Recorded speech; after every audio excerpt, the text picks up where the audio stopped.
Mas, tudo bem, a questão dos traumas. Mas voltando aos medicamentos para outras doenças psiquiátricas que podem levar ao parkinsonismo, não é o Parkinson, é o parkinsonismo.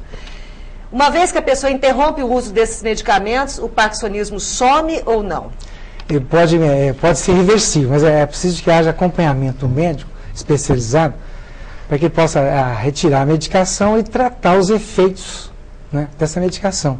Quer dizer, você usa às vezes as mesmas medicações antiparkinsonianas para melhorar isso aí, né, a médio prazo. Há como fazer a reposição dessa dopamina perdida, doutor? Essa dopamina que deixou de ser produzida? Esse é o tratamento atual, medicamentoso, principal. Né? Começou com a dopamina, há algumas décadas atrás, e necessitava de uma dose muito alta da dopamina. Ela era para ter efeitos curtos e levemente levava a muitos efeitos colaterais. Com o desenvolver da farmacologia, hoje a dopamina, a levodopa, ela pode ser produzida de uma forma mais eficaz e com mínimos efeitos colaterais. E a associação com medicamentos que torna a levodopa mais disponível no organismo, quer dizer, para chegar ao cérebro precisa do derivado levodopa mais, tipo benzerazida, mais carbidopa, são substâncias que vão manter o nível há mais tempo no organismo e com menos efeitos colaterais. O paciente vai ter que tomar isso por toda a vida? Em geral, como a doença de Parkinson não tem uma cura, é preciso de tomar pelo resto da vida. É claro que tem que ser acompanhada pelo médico especialista para que não haja efeitos colaterais e efeitos de dose e claro, intoxicação a longo prazo. Né? Claro, verdade. Bom, daqui a pouco a gente vai falar sobre a cirurgia. Há como também recorrer à cirurgia em alguns casos. E eu vou perguntar para o senhor daqui a pouco sobre isso. Bom, a gente vai para um pequeno intervalo, nosso primeiro intervalo, mas ele é bem curtinho. Você não precisa nem sair daí, porque ele é bem curtinho. Daqui a pouco voltamos para falar com o Dr. Joaquim Costa sobre o mal de Parkinson. E hoje ainda nós vamos fazer o sorteio do Forma Day Spa, o sorteio de um tratamento anti-celulite. E vamos anunciar o nosso próximo sorteio da próxima semana, que vai ser um dia de boa vida no Forma Day Spa. Imperdível. Se eu fosse você, eu participava. Daqui a pouco nós voltamos. Até já.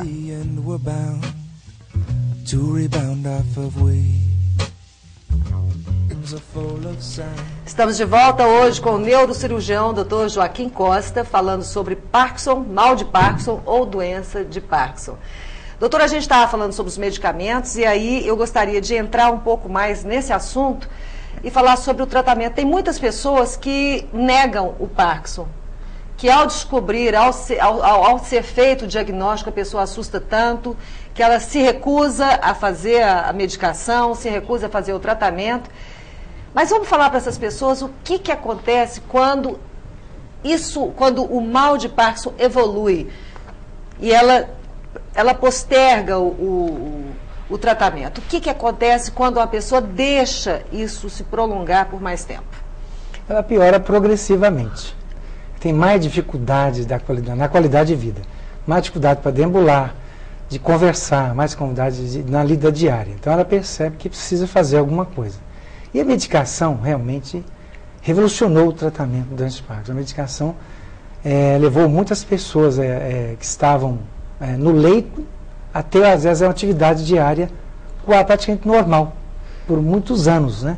O tratamento medicamentoso correto leva o paciente a uma qualidade de vida quase normal que ele tinha antes. Mas desde que ele faça isso no início da doença ou não? Não, ele pode, é lógico que o tratamento no início, ele vai perceber a eficácia, mas qualquer época que ele iniciar o tratamento, ele vai notar o benefício do tratamento medicamentoso. A resposta é evidente. Lógico, nós vamos falar depois dos casos que não tenham uma boa resposta ou uma resposta pobre ao tratamento medicamentoso. Doutora, uma doença degenerativa é aquela em que ocorre a perda de alguma coisa que não tem mais retorno, estou certo? Em geral é assim mesmo.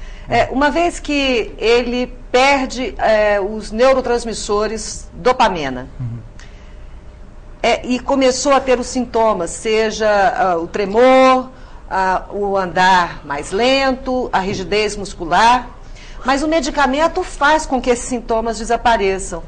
Então, não é de repente estranho, por exemplo, glaucoma, você perde, você começa a ficar cego e a visão não volta. E no caso do Parkinson? Ele precisa da medicação, quer dizer, a falta de dopamina produzida pelo próprio cérebro do indivíduo, ele não vai voltar. Então, é preciso do uso contínuo da medicação, né? O uso contínuo. Quer dizer, é claro que a longo prazo pode surgir efeitos colaterais pelo uso e aumento de dose. Mas como, por exemplo? O indivíduo pode desenvolver movimentos involuntários anormais, né, como as cinesias, para o uso prolongado da L-Dopa ou por doses excessivas da L-Dopa a curto prazo, né? Como é que são essas cinesias, doutor? O indivíduo está usando o levodopa por algum tempo, ele aumenta às vezes as doses para obter o mesmo resultado, e ele começa, no início o efeito da medicação, ele começa a apresentar movimentos coreicos, atetosicos, movimentos involuntários. Tipo tiques? Parece tiques, mas bem bilaterais, bem diferenciados. São de cinesias mesmo, movimentos involuntários anormais, Sei. que ele às vezes prefere esses movimentos do que ficar desligado sem a medicação. Com certeza. Doutor, existem casos de pessoas que têm Alzheimer e Parkinson, por exemplo. O Parkinson tem relação com alguma doença específica? Diretamente, não, mas é o seguinte, o indivíduo com doença de Parkinson, ao longo dos anos, ele vai evoluindo, deteriorando, ele pode desenvolver Alzheimer associado, né? Assim como o paciente com Alzheimer, que é uma doença degenerativa também, pode desenvolver sintomas parkinsonianos. O paciente com Alzheimer, ao longo prazo, ele pode desenvolver rigidez muscular, tremor, né? Dificuldade de marcha. Então ele pode evoluir também para um parkinsonismo secundário. Falando desse tremor, ele é diretamente ligado ao Parkinson. Sempre quando a pessoa treme, ela vai ter Parkinson, ou não? Não. Você sabe que tem dois tipos de tremor. O tremor de ação intencional e o tremor de repouso. O indivíduo observou que o tremor do Parkinson era muito característico de um caixa de banco, quando ele começava a contar o dinheiro. Sabe?